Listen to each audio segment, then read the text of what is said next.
For JaxPunx, we are talking to, introduce yourself. Hi, my name is Margarette Lawson Bushell. I'm originally from Jacksonville, Florida, but I currently live in Harrisonburg, Virginia. Awesome. So, why did you start listening to punk rock and hardcore music? Because it spoke to me. You know, it wasn't like the bubblegum crap that you were seeing all over MTV and stuff, even though I still love Duran Duran, don't get me wrong. But this stuff spoke to me, and it kind of reflected on how I was feeling as a teenager and everything, with all that angst and emotion and hormones and everything. And yeah. What resonated with you? Just like anger or the energy? The energy, the music, because I always liked harder music anyway.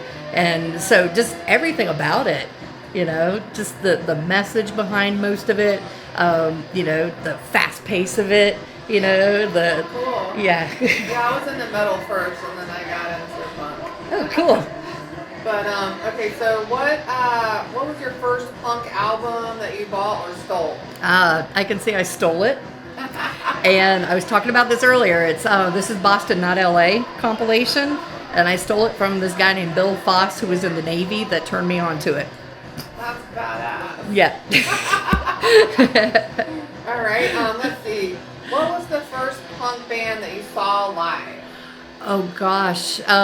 Local band, I would say Blaine Cruz at the Blighted area. The Blighted? Okay. Yeah, my sister Beth took me there when I was like 14. Do you know who else was playing? No, I can just remember the checkerboard floor. Okay. And it was upstairs. Okay. But this was like summer of '85. Okay. So it was. That was awesome. Yeah. That's fun. And Blighted area, no, that's amazing. Oh yeah, like right before Einstein A Go-Go opened. Yeah. You know, it was that summer. That's awesome. Yeah. So let's see. Let's see. Okay, let's talk about your first pair of combat boots. What were they? Where'd you get them? I got them from the Army Navy store, downtown Jacksonville. Okay. And then the second pair of boots I got were stolen for me from the skinhead guy that I used to date, that he beat somebody up for their docs, and they brought them back to me from Boston. Wow, that's cool. They were the right size and everything. They were, and they were purple. They were pretty badass. That's awesome. Yeah. Very cool.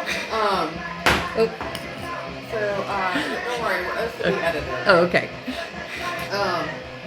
Let's see. Combat boots. Okay, so why do you love punk music now still?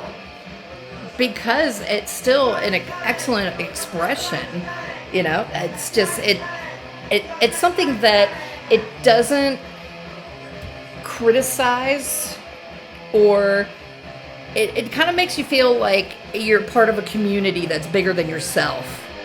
Okay. You know, take out the criticize part. So you but, like the sense of community.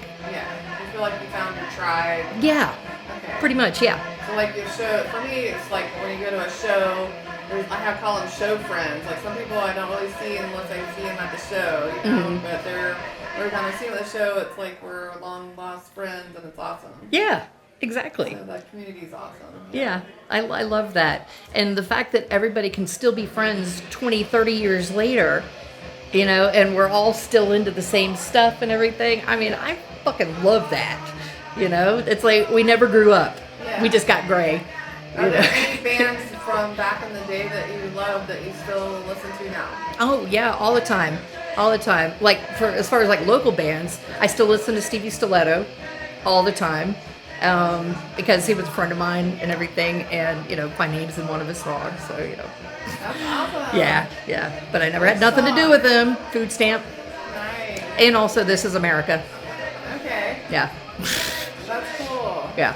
I don't know why he used my name, but he did twice, but I was honored.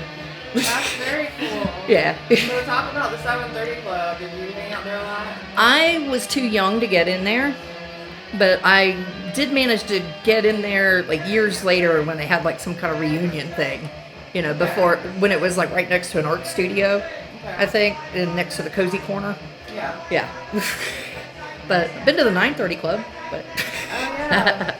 That's Washington. Yeah. Yeah. Yeah, I've seen a couple of good shows there. Oh yeah. So what about what was your favorite bands back in the day? Oh like local. gosh, local bands. Oh, back in the day. Let's see. Of course, you know, back in then, you know, since my boyfriend was in Mysterious Briefcase, you know, gotta love them. Who Then was your boyfriend? Jason Larson, Okay. for 4 years. Oh wow. Tell us about those battle scars. Oh my God, where to begin? Where to begin? He amused me. He was like, you know, Jacksonville's own Gigi Allen, and I found his antics highly, endearing. And you know, it didn't bother me a bit. You know, when he's like shitting on people's couches and, you know, grabbing his dick in a room full of people. You know, I thought it was hilarious. You know, so it never bothered me a bit. Well, there's someone for everyone. I guess. That's so cool. Yeah. Alright, so what band, are there any bands that you want to talk about that you're really into right now? Oh yeah, actually, I've discovered this two-piece called Soft Play. They used to be called Slaves. Yeah. Have you heard of them? Yeah. I love them. Isaac is a freaking hottie. Okay. Yeah, check out the video for Mirror Muscles. Okay. Good stuff. Yeah. Awesome. Can't wait. So Soft Play is one I'm listening to. Permo is a three-piece from England that I really like, and they're more oi than anything, but they're really good. Check those guys out too. Okay, awesome. Yeah. Yeah, if you think of more, like we can, you know, you can like send me stuff that you're into that we'll put on your webpage. Oh, okay. Okay, great. So let's see. When you went to shows, like your friends that you went out to shows with, who were they? Oh God. Let's see. There was like Preston and John, Jason, Jeff, Alan, Jared. Oh God, Carolee, of course. My gosh, so many. It was like a big herd of us that would go to shows. That's awesome. All right. So, how often did you go out to shows? Like, were you Every every Friday, weekend or- every weekend, every time there was a show playing during the week, it didn't matter. If it was like Tuesday at Spike's Doghouse, we were there. You know, if it was, you know, like someplace out at the beach on a Thursday, we were there. You know, it didn't matter. Wherever there was a show, we were going. That's cool. What were some of the venues? What were all the venues? Name the venues that you went to, Okay. Let's see. that you can remember. Blighted Area, Einstein A Go-Go, Metropolis, Milk Bar, Spike's Doghouse. It was always one of my favorite places. Yeah. I love that place. That's cool. God, where else did they play shows other than like my apartment? Whoa. Where was your apartment? I had this really shitty one-room apartment in Hemming Plaza in downtown Jacksonville. And Rob's band played there one night. And there were like skinheads at the bottom of the stairs charging entrance and keeping the money. And we had people all up and down the stairs. People were in empty apartments doing whatever. You know, it was just a crazy ass free for all that night. You know, I had amps piled on top of my refrigerator and everything. And then people could climb out of my bathroom window to get onto the roof next door. But you had to cross over like a 3-foot or 4-foot alley. You know, and unfortunately that night a girl was wasted drunk and missed her step and fell 3 stories down into that alley, but she's fine. She just cut her arm because she was so drunk she just flopped like a rag doll. So, but Oh my gosh, that's wild. but somebody that night flushed a sheet of acid and stuff, and yeah, cops showed up. You know, the place cleared out like cockroaches. It was crazy, but it was a great fun night. What was the band that was playing? Back then they were called Pit Stop. Okay, cool. Yeah. That's awesome. Do you know the name of the guys in the band? Back in those days, it was Rob Race, Tim. Oh gosh, what's Tim's last name again? I can't remember. Tim Eisworth, Marcus, Jack Duncan, and who else? Marcus. I think that's who was on. Yeah, because Jack played drums, Marcus and Tim were on guitars. I can't remember who played bass. I don't remember if it was Bigham's or not. I can't remember who played bass then. But Okay. yeah. That's good. That's good. Yeah. That's more than those that I can remember. Don't worry. That's why we're doing this. Trying to get rid of the blur. Exactly. Where did you find your? Where'd you go? Clothes shopping? Like, did you go Thrift buy stores. your clothes? Thrift stores, and I made them. You know, either you make them or you reimagine stuff from thrift stores. Yeah. You know, like me and my sister would always buy these really crappy old lady skirts and cut them off into mini skirts and stuff, and you know, so we'd rip up shirts and stuff all the time. We'd rip up our stockings. You know, a lot of it was DIY. Yeah, that's You know? fun. That's cool. Yeah, so you didn't go to like Hot Topic. No. What was Hot Topic? That wasn't a thing. Okay, so like, how did you find out about shows? Word of mouth, mostly. Yeah. You know, somebody would say, "Oh, there's a show playing so and so," you know, and we'd go, "Okay, cool." We all went. So like at school, or did y'all meet up at some place? Like we used to meet up at Half Bridge under Ortega Bridge. Well, back in the day when Einstein A Go-Go was, you know, in its infancy, and so that was like the main place to see shows, especially if you were underage for years. So everybody would just plan on meeting up at Einstein's. Okay. You know, and if there wasn't a band playing, you were usually outside being drunk. Yeah. You know, and if there was a good band inside, you panhandled for that $5 to get in, and you know, because most of us were broke back then anyway. Yeah, totally. What about? Did you read any magazines back then? Yeah. I read like Maximum Rock and Roll, of course, you know, like Thrasher and stuff like that. NME, New Musical Express, Interview, Andy Warhol Interview magazine. Oh gosh, yeah. There's a couple more, but I'm. How do you find out about new music? Usually through friends and through magazines and stuff. And Tim was a great pen pal with so many bands, and he turned us on to so many different bands, you know, from all over the country. You know, That's so cool. Yeah, have you seen his vinyl collection? I have not. Oh my god. Oh my god. He needs to interview next. Yeah. Get him talking. Get him in here. We should get you to interview him. Okay, so how did shows get promoted back then? Do you remember? Flyers. Flyers. Did you help flyers? Oh yeah, I used to make flyers. Okay, awesome. Yeah, I designed so many different flyers for so many different bands. That's cool. Yeah. Yeah, I helped out a little bit too. I loved it because, you know, I was a graphic design person, Yeah. so, you know, that spoke to me. But you weren't doing tattoos back then. No, I didn't start doing tattoos till I was like 28 professionally. Okay. Kind of a little Did late you in go the to game. like art college? Or I went to anything? Douglas Anderson for high school, Okay. and then I went to FCCJ. I don't know what they're called now, but I went there for 2 years, and then I went to the Art Institute's Pittsburgh.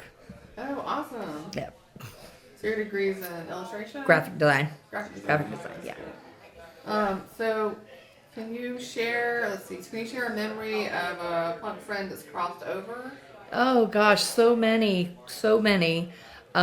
Jason Larson, for one, is, you know, a big loss to the punk scene in Jacksonville. Sorry about that. Yeah, he was a big part of the punk scene, I think, back then, and so his loss was profound to me. Yeah. Yeah, I felt like a big hole. You know, like we lost, you know, somebody who, you know, really helped make the scene fun. Yeah. You know, like he was fun. Yeah. You know, he was scary. Yeah. Is there anybody else you want to shout out? Yeah, my sister Amy, who passed back in December, she was with me along the way, all those years in the early days. And, you know, so we went to shows together all the time. And, you know, she even dated Tim Eisworth for a little bit. But But yeah, she was, great to go to shows with and everything. And even we went to a show 2 years ago. So we were still doing it. Yeah, you came out for the Left on High show. Yep, sure did. Yeah. Flew down here from Virginia just for that show that weekend. Yeah, that was so much fun. I had a great time. Yeah, that was good. I'm like twice age, 3 times as old as half the kids there, but I didn't care. Yeah, that was just fun. Yeah. Who would you like to interview for the JaxPunx History Project? Ooh. Would you like to interview, or you would like to have the interview, or to be included? Oh gosh.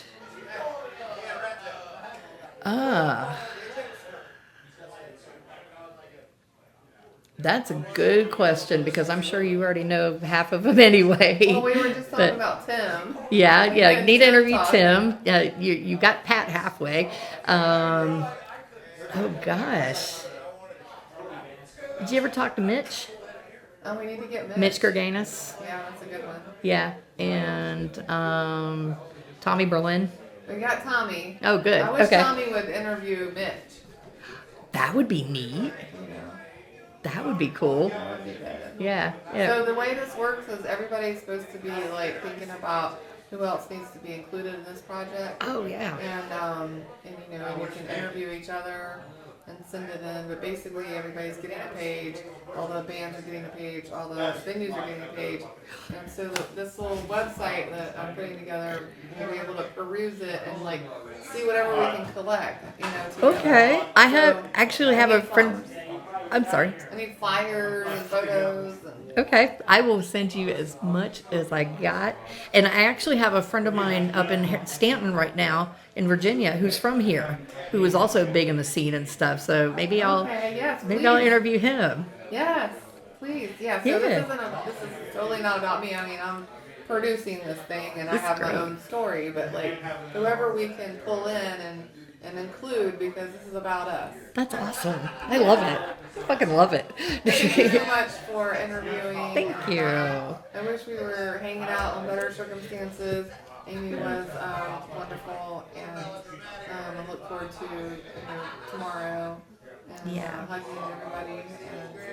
And we're cheering her on tonight from down here on Earth. She's in a better place. Yeah. Yeah. All right. Thank you. That was